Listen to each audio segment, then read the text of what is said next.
Online betting app से जुड़े money laundering मामले में ईडी लगातार सख्त कार्रवाई कर रही है। इस स्कैम की जांच अब बिहार के कांग्रेस नेता की बेटी और बॉलीवुड एक्ट्रेस नेहा शर्मा तक पहुंच गई है। एजेंसी ने नेहा शर्मा को समन भेजकर उन्हें दिल्ली स्थित ईडी कार्यालय में पूछताछ के लिए बुलाया था। नेहा शर्मा पर बेटिंग ऐप के एंडोर्समेंट से जुड़े होने का आरोप है। Prevention of money laundering act के तहत ईडी इस पूरे ऑनलाइन बेटिंग रैकेट की जांच कर रही है। नेहा शर्मा से ईडी मुख्यालय में एंडोर्समेंट और वित्तीय लेन देन से जुड़े सवाल पूछे गए। जानकारी के मुताबिक नेहा शर्मा ने कुछ विज्ञापन और एंडोर्समेंट के जरिए इस अवैध बेटिंग ऐप से जुड़ाव रखा था, जिसके चलते वो जांच एजेंसी की रडार में आई।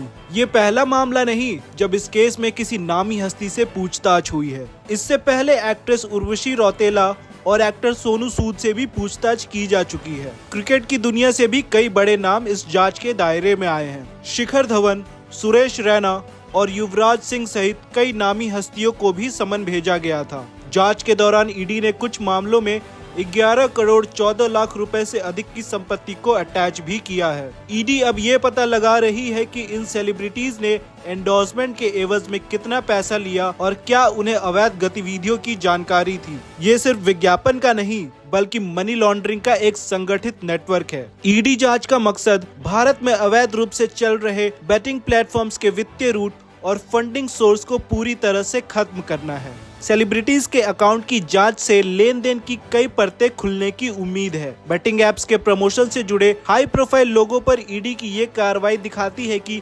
जांच एजेंसी मनी लॉन्ड्रिंग के पूरे नेटवर्क को तोड़ने के लिए सख्त कदम उठा रही है।